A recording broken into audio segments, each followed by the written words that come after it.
ಆತ್ಮೀಯ ಬಂಧುಗಳೇ, ಶ್ರೀಮದ್ ಭಗವದ್ಗೀತೆ ತತ್ವ ವಿವೇಚನಿ ಟೀಕಾ ಅಧ್ಯಾಯ 7 ಜ್ಞಾನ ವಿಜ್ಞಾನ ಯೋಗ. ಇದರಿಂದ 20ನೇ ಶ್ಲೋಕವನ್ನು ನಾವು ತಿಳ್ಕೊಳ್ತಾ ಇದ್ವಿ. ಓದ ಭಾಗದಲ್ಲಿ ಆಯಾ ಶಬ್ದಗಳನ್ನ 2 ಸಾರಿ ಯಾಕೆ ಉಪಯೋಗಿಸಿದ್ದಾರೆ ಅಂತ ತಿಳ್ಕೊಂಡ್ವಿ. ಅಂದ್ರೆ ಎಲ್ಲಾ ಮನುಷ್ಯರ ಸ್ವಭಾವ ಒಂದೇ ಇರೋದಿಲ್ಲ, ಅದಕ್ಕೋಸ್ಕರ ಆಯಾ ಮನುಷ್ಯನಲ್ಲಿ ಯಾವ ಒಂದು ಸ್ವಭಾವ ಇರುತ್ತೋ ಅದಕ್ಕೆ ತಕ್ಕಂಗೆ ನಡ್ಕೊಳ್ತಾನೆ. ಮತ್ತೆ ಕಾಮನೆಯ ಮೂಲಕ ಜ್ಞಾನ ಅಪಹರಿಸೋದು ಅಂದ್ರೆ ಏನು, ಅದನ್ನು ಕೂಡ ವಿವರವಾಗಿ ತಿಳ್ಕೊಂಡಿದೀವಿ. ಈಗ ಮುಂದಿನ ಪ್ರಶ್ನೆ ಏನು ಅಂತಂದ್ರೆ 15ನೇ ಶ್ಲೋಕದಲ್ಲಿ ಮಾಯಯಾಪಹೃತ ಜ್ಞಾನ, ಅದರಲ್ಲಿ ಮತ್ತೆ ಇಲ್ಲಿ ಯಾರನ್ನು ತೈತೈ ಕಾಮೈ ಹೃತಜ್ಞಾನ ಅಂತ ಹೇಳಿದಾರಲ್ಲ, ಅದ್ ಎರಡರಲ್ಲೂ ಏನಾದ್ರೂ ವ್ಯತ್ಯಾಸ ಇದೆಯಾ ಅಂತ ಅಂದ್ಬಿಟ್ಟು ಕೇಳ್ತಾ ಇದ್ದಾರೆ. ಸೊ ಉತ್ತರ ಏನು ಅಂತಂದ್ರೆ 15ನೇ ಶ್ಲೋಕದಲ್ಲಿ ವರ್ಣಿಸಿರುವಂಥವ್ರನ್ನ ಭಗವಂತ ಏನಂತ ಹೇಳಿದಾನೆ? ಪಾಪಾತ್ಮರು, ಮೂಢ, ನರಾಧಮ ಮತ್ತೆ ಅಸುರಿ ಸ್ವಭಾವದವರು ಅಂತ ಹೇಳಿದ್ದಾರೆ. ಅವರು ಮೂಢರು, ನರಾಧಮರು, ಅಸುರಿ ಸ್ವಭಾವ. ಸೊ ಅವರು ಅಸುರಿ ಸ್ವಭಾವದವರಾದ ಕಾರಣ ತಮ ಪ್ರಧಾನರಾಗಿದ್ದಾರೆ ಮತ್ತೆ ನರಕ ಭಾಗಿಗಳಾಗಿದ್ದಾರೆ. ಅವರು ತಮೋಗುಣದಿಂದ ತುಂಬಿರುವಂಥವ್ರು ಮತ್ತೆ ನರಕಕ್ಕೆ ಹೋಗೋದಕ್ಕೆ ಅವರು ಅರ್ಹರಾಗಿರುವಂಥವ್ರು ಅಂತನ್ಬಿಟ್ಟು ಈ ವಿಷಯದ ಬಗ್ಗೆ 16ನೇ ಅಧ್ಯಾಯದ 16ನೇ ಶ್ಲೋಕ ಮತ್ತೆ 19ನೇ ಶ್ಲೋಕದಲ್ಲೂ ಕೂಡ ಕೆಲವೊಂದು ವಿಚಾರ ಹೇಳಿದ್ದಾರೆ. ಅದೇನು ಅಂತ ತಿಳ್ಕೊಳ್ಳೋಣ. 16ನೇ ಅಧ್ಯಾಯದ 16ನೇ ಶ್ಲೋಕ ಯಾವುದು ಅಂದ್ರೆ ಅನೇಕ ಚಿತ್ತ ವಿಭ್ರಾಂತ ಅಂತ ಬರುತ್ತಲ್ಲ ಆ ಶ್ಲೋಕ.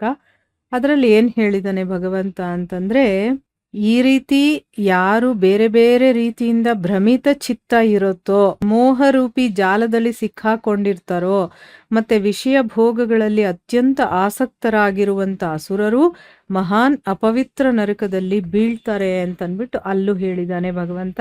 ಇನ್ನ 19ನೇ ಶ್ಲೋಕದಲ್ಲಿ ಏನ್ ಹೇಳಿದಾನೆ? ಈ ದ್ವೇಷ ಮಾಡುವಂತ ಪಾಪಚಾರಿಗಳು ಮತ್ತೆ ಕ್ರೂರವಾದ ಕೆಲಸಗಳನ್ನ ಮಾಡ್ತಾರಲ್ಲ ಅಂತ ಕ್ರೂರ ಕರ್ಮಿಗಳು ಆದಂತಹ ನರಾಧಮರನ್ನ ನಾನು ಪ್ರಪಂಚದಲ್ಲಿ ಮತ್ತೆ ಮತ್ತೆ ಅಸುರಿ ಯೋನಿಗಳಲ್ಲೇ ಹಾಕ್ತಾ ಇರ್ತೀನಿ ಅಂತ ಅಲ್ಲಿ ಭಗವಂತ ಹೇಳಿದಾನೆ. ಅಂದ್ರೆ 15ನೇ ಶ್ಲೋಕದಲ್ಲಿ ವರ್ಣನೆ ಮಾಡಿರುವಂಥವ್ರ ಬಗ್ಗೆ ಅವರು ಅಸುರಿ ಸ್ವಭಾವದವರು ಅಂತ ಹೇಳಿರೋದು, ಮತ್ತೆ ಇಲ್ಲಿ ಬೇರೆ ಬೇರೆ ಕಾಮನೆಗಳಿಂದ ಜ್ಞಾನ ಅಪಹರಿಸಲ್ಪಟ್ಟಿದೆ ಅಂತ ಹೇಳಿರುವಂಥವ್ರ ಬಗ್ಗೆ ಹೇಳಿದ್ದಾರಲ್ಲ. ಇಲ್ಲೇನು ಅಂತಂದ್ರೆ ಇವರು ಅಸುರಿ ಸ್ವಭಾವ ಇರುವಂಥವ್ರಲ್ಲ, ದೇವತೆಗಳ ಪೂಜೆ ಮಾಡುವಂತಹ ಭಕ್ತರೇನೆ, ಶ್ರದ್ಧೆ ಇರುವಂಥವ್ರೆ ಮತ್ತೆ ದೇವಲೋಕದ ಭಾಗಿಗಳಾಗಿದ್ದಾರೆ. ಇವರಲ್ಲಿ ಕಾಮನೆಗಳಿದೆ ಹೊರತು ಅವರು ಕೆಟ್ಟ ಕೆಲಸಗಳನ್ನ ಮಾಡುವಂಥವ್ರಲ್ಲ, ಆದ್ರೆ ತಮ್ಮ ಕಾಮನೆಗಳನ್ನ ಪೂರ್ತಿ ಮಾಡ್ಕೊಳ್ಳುವಂತ ಆಸೆ ಇರುವಂಥವ್ರು. ಇವರ ಬಗ್ಗೆ 7ನೇ ಅಧ್ಯಾಯದ 23ನೇ ಶ್ಲೋಕದಲ್ಲಿ ಭಗವಂತ ಹೇಳಿದಾನೆ. ಏನ್ ಹೇಳಿದಾನೆ ಅಂತಂದ್ರೆ, ಯಾವ್ದ ಶ್ಲೋಕ ಅಂದ್ರೆ ಅಂತವತ್ತು ಫಲಂ ತೇಷಾಂ ಅಂತ ಬರುತ್ತಲ್ಲ ಅದು. ಅದರಲ್ಲಿ ಏನ್ ಹೇಳಿದಾರೆ ಅಂದ್ರೆ, ಅಲ್ಪ ಬುದ್ಧಿ ಇರುವಂತ ಈ ಫಲ ಅನ್ನೋದು ನಾಶವಾಗುತ್ತೆ. ಅಂದ್ರೆ ಆಯಾ ದೇವತೆಗಳನ್ನೆಲ್ಲ ಪೂಜೆ ಮಾಡಿದಾಗ ಫಲ ಸಿಗುತ್ತಲ್ಲ, ಅದೆಲ್ಲ ನಾಶ ಆಗ್ಬಿಡುತ್ತೆ. ದೇವತೆಗಳನ್ನ ಪೂಜಿಸುವಂಥವ್ರು ದೇವತೆಗಳನ್ನ ಪಡ್ಕೊಳ್ತಾರೆ, ಆದ್ರೆ ನನ್ನನ್ನ ಪೂಜಿಸ್ತಾರಲ್ಲ ನನ್ನ ಭಕ್ತರು, ಅವ್ರು ಹೇಗಾದ್ರೂ ಭಜಿಸ್ಲಿ, ಕಡೆಗೆ ಅವ್ರು ನನ್ನನ್ನೇ ಬಂದು ಸೇರ್ತಾರೆ ಅಂತ ಅಲ್ಲಿ ಹೇಳಿದಾನೆ. ನಾವು 9ನೇ ಅಧ್ಯಾಯದ 25ನೇ ಶ್ಲೋಕದಲ್ಲಿ ಯಾಂತಿ ದೇವವ್ರತ ದೇವಾನ್ ಅಂತ ಇದೆಯಲ್ಲ ಆ ಶ್ಲೋಕ, ಅದ್ರಲ್ಲಿ ಏನ್ ಹೇಳ್ತಾನೆ ಭಗವಂತ?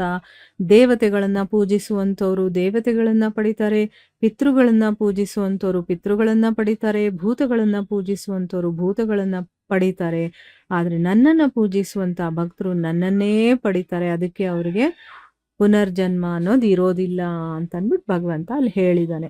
ಮತ್ತೆ ರಜೋ ಮಿಶ್ರಿತ ಸಾತ್ವಿಕರು ಅಂತ ಇವ್ರನ್ನ ಕರೀತಾರೆ, ಅದಕ್ಕೋಸ್ಕರ ಇವರಿಬ್ಬರಲ್ಲೂ ಕೂಡ ತುಂಬಾ ಅಂತರ ಇದೆ ಅಂತ ಅಂದ್ಬಿಟ್ಟು ಇಲ್ಲಿ ಹೇಳಿದ್ದಾರೆ. ಇನ್ನು ಮುಂದಿನ ಪ್ರಶ್ನೆ ಏನು ಅಂತಂದ್ರೆ, ತಮ್ಮ ಸ್ವಭಾವ ಇದು ಯಾವುದರ ವಾಚಕವಾಗಿ ಹೇಳಿರೋದು ಮತ್ತು ಅದರಿಂದ ಪ್ರೇರಿತರಾಗೋದು ಅಂತಂದ್ರೆ ಅರ್ಥ ಏನು ಅಂತ ಪ್ರಶ್ನೆ ಮಾಡಿದ್ದಾರೆ. ಉತ್ತರ ಏನು ಅಂತಂದ್ರೆ, ಜನ್ಮ ಜನ್ಮಾಂತರದಲ್ಲಿ ಮಾಡಿರುವಂತಹ ಕರ್ಮಗಳಿಂದ ಸಂಸ್ಕಾರಗಳ ಸಂಚಯವಾಗುತ್ತೆ. ನಾವು ಯಾವ್ಯಾವ ಜನ್ಮದಿಂದ ಏನೇನು ಮಾಡ್ಕೊಂಡು ಬಂದಿರ್ತೀವೋ ಅಲ್ಲಿಂದ ನಮ್ಮ ಸಂಸ್ಕಾರ ಅನ್ನೋದು ಸಂಚಯವಾಗ್ತಾ ಇರುತ್ತೆ. ಆ ಸಂಸ್ಕಾರದ ಸಮೂಹದಿಂದ ಬರುವಂತ ಪ್ರಕೃತಿಯನ್ನ ಸ್ವಭಾವ ಅಂತ ಹೇಳೋದು. ಪ್ರತಿಯೊಂದು ಜೀವಿಯ ಸ್ವಭಾವ ಕೂಡ ಬೇರೆ ಬೇರೆ ರೀತಿಯಾಗಿರುತ್ತೆ. ಆ ಸ್ವಭಾವಕ್ಕೆ ಅನುಸಾರವಾಗಿ ಅವರು ಬೇರೆ ಬೇರೆ ದೇವತೆಗಳ ಪೂಜೆ ಮಾಡುವಂತಹ ಬೇರೆ ಬೇರೆ ಇಚ್ಛೆ ಇರುತ್ತೆ ಅವರಿಗೆ.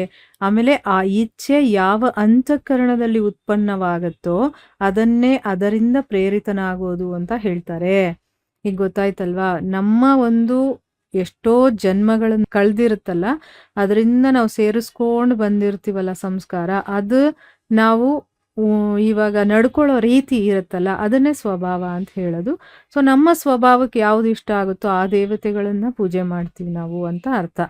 ಮುಂದಿನ ಪ್ರಶ್ನೆ ಏನು ಅಂತಂದ್ರೆ, ಆಯಾ ನಿಯಮಗಳನ್ನ ಧರಿಸಿಕೊಂಡು ಅನ್ಯ ದೇವತೆಗಳನ್ನ ಭಜಿಸುವುದು ಅಂತಂದ್ರೆ ಏನು ಅಂತ ಇಲ್ಲಿ ಪ್ರಶ್ನೆ. ಉತ್ತರ ಏನು ಅಂತಂದ್ರೆ, ಈಗ ಸೂರ್ಯ, ಚಂದ್ರ, ಅಗ್ನಿ, ಇಂದ್ರ, ಮರುತ್, ಯಮ ಮತ್ತೆ ವರುಣ ಮುಂತಾದ ಬೇಕಾದಷ್ಟು ಶಾಸ್ತ್ರೋಕ್ತ ದೇವತೆಗಳು, ಅಂದ್ರೆ ಶಾಸ್ತ್ರಗಳಲ್ಲಿ ಹೇಳಿರುವಂತ ದೇವತೆಗಳಿದಾರಲ್ಲ, ಅವರನ್ನ ಭಗವಂತನಿಂದ ಇವರು ಭಿನ್ನರು, ಬೇರೆ ಅಂತ ಸಪ್ರೇಟ್ ಅಂತ ತಿಳ್ಕೊಂಡು, ಯಾವ ದೇವತೆಯ ಯಾವ ಉದ್ದೇಶದಿಂದ, ಈಗ ಯಾವುದೋ ಒಂದು ದೇವತೆಯನ್ನ ಏನೋ ಒಂದು ಉದ್ದೇಶ ಇಟ್ಕೊಂಡು ಅವರು ಭಗವಂತನಿಗಿಂತ ಸಪ್ರೇಟ್ ಅಂತ ತಿಳ್ಕೊಂಡು ಅವರು ಉಪಾಸನೆ ಮಾಡೋದಕ್ಕೆ ಜಪ, ಧ್ಯಾನ, ಪೂಜೆ, ನಮಸ್ಕಾರ, ನ್ಯಾಸ, ಹವನ, ವ್ರತ, ಉಪವಾಸ, ಈ ರೀತಿ ಬೇರೆ ಬೇರೆ ರೀತಿಯ ನಿಯಮಗಳು, ಆಯಾ ನಿಯಮಗಳನ್ನ ಮಾಡಿ ತುಂಬಾ ಎಚ್ಚರಿಕೆಯಿಂದ ಉತ್ತಮ ರೀತಿಯಲ್ಲಿ ಪಾಲನೆ ಮಾಡ್ತಾ ಆ ದೇವತೆಗಳ ಆರಾಧನೆ ಮಾಡೋದಿದೆಯಲ್ಲ, ಆಮೇಲೆ ಆಯಾ ನಿಯಮಗಳನ್ನ ಧಾರಣೆ ಮಾಡ್ಕೊಂಡು, ಈಗ ಒಂದೊಂದು ದೇವತೆಗೆ ಬೇರೆ ಬೇರೆ ರೀತಿಯ ನಿಯಮಗಳಿರತ್ತೆ, ಮಾಡುವಂತ ಪೂಜೆ ಮಾಡೋದಾಗಿರ್ಬೋದು, ಜಪ ಮಾಡೋದಾಗಿರ್ಬೋದು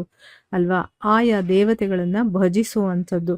ಕಾಮನೆ ಮತ್ತೆ ಇಷ್ಟ ದೇವರ ಭಿನ್ನತೆಗೆ ಅನುಸಾರವಾಗಿ ಪೂಜಾದಿಗಳಲ್ಲೂ ಕೂಡ ನಿಯಮಗಳು ಭೇದಗಳಿರುತ್ತೆ. ಈಗ ನಮ್ಮ ಕಾಮನೆ ಏನಿದೆ, ನಮ್ಮ ಇಷ್ಟ ದೇವತೆ ಯಾರು, ಅದಕ್ಕೆ ತಕ್ಕಂಗೆ ಒಬ್ಬೊಬ್ಬ ದೇವತೆ ಮತ್ತೆ ಕಾಮನೆಗೆ ಬೇರೆ ಬೇರೆ ನಿಯಮಗಳಿರುತ್ತೆ. ಅದಕ್ಕೋಸ್ಕರ ಆಯಾ ಶಬ್ದದ ಪ್ರಯೋಗ ಇಲ್ಲಿ 2 ಸರಿ ಮಾಡಿದ್ದಾರೆ. ಜೊತೆಗೆ ಇನ್ನೊಂದು ಮಾತು ಇದೆ, ಏನು ಅಂತಂದ್ರೆ, ಭಗವಂತನಿಂದ ಬೇರೆ ಅಂತ ತಿಳ್ಕೊಂಡು ಅವರು ಪೂಜೆ ಮಾಡೋದ್ರಿಂದ ಅದು ಅನ್ಯ ದೇವತೆ ಪೂಜೆ ಆಗತ್ತೆ. ಒಂದು ವೇಳೆ ನಾವೇನಾದ್ರೂ ದೇವತೆಗಳನ್ನ ಅವರು ಭಗವಂತನ ಸ್ವರೂಪನೇ ಅಂತ ತಿಳ್ಕೊಂಡು ಭಗವಂತನ ಆಜ್ಞೆಗೆ ಅನುಸಾರವಾಗಿ ನಿಷ್ಕಾಮ ಭಾವದಿಂದ, ನಮ್ಮ ಮನಸ್ಸಲ್ಲಿ ಯಾವುದೇ ರೀತಿಯ ಕಾಮನೆಗಳು ಇರಬಾರ್ದು, ಆ ರೀತಿ ಭಗವತ್ ಪ್ರೀತ್ಯರ್ಥ ಬೇರೆ ದೇವತೆಗಳನ್ನ ಪೂಜೆ ಮಾಡಿದ್ರು ಅದು ಭಗವಂತನ ಸ್ವರೂಪನೇ, ಅವರು ಭಗವಂತನ ಒಂದು ಅಂಶನೇ, ಅವನ ಸ್ವರೂಪನೇ. ಸೊ ನನಗೇನೂ ಕಾಮನೆಗಳಿಲ್ಲ, ನಾನು ಭಗವಂತನ ಪ್ರೀತಿಗೋಸ್ಕರ ಅವರ ಪೂಜೆ ಮಾಡಿದಾಗ ಅದು ಅನ್ಯ ದೇವತೆಗಳ ಪೂಜೆ ಆಗದೆ ಅದು ಕೂಡ ಭಗವಂತನ ಪೂಜೆನೇ ಆಗುತ್ತೆ, ಮತ್ತು ಅದ್ರ ಫಲ ಕೂಡ ಭಗವತ್ ಪ್ರಾಪ್ತಿನೇ ಆಗುತ್ತೆ ಅಂತನ್ಬಿಟ್ಟು ಇಲ್ಲಿ ಹೇಳ್ತಾ ಇದ್ದಾರೆ. ಈಗ ನೋಡಿ, ಬೇರೆ ದೇವತೆಗಳನ್ನ ಆರಾಧನೆ ಮಾಡೋದು ತಪ್ಪಲ್ಲ, ಬರೀ ನಾನು ಆ ದೇವತೆಯನ್ನ ಸಪರೇಟು, ಭಗವಂತ ಬೇರೆ ಇವನ್ ಬೇರೆ ಅಂತ ಅನ್ಕೊಂಡು ಮಾಡಿದಾಗ ನನಗೆ ಅದರ ಫಲ ಸಿಗುತ್ತೆ. ಆದ್ರೆ ಅನ್ಯ ದೇವತೆ ಪೂಜೆ ಮಾಡಿದ್ರು ಕೂಡ ಇದು ಕೂಡ ಭಗವಂತನ ಸ್ವರೂಪನೇ ಅಂತ ತಿಳ್ಕೊಂಡು ಮಾಡಿದಾಗ ಭಗವಂತನಿಗೆ ಮಾಡಿದ ಹಾಗೆ ಲೆಕ್ಕ ಅದು.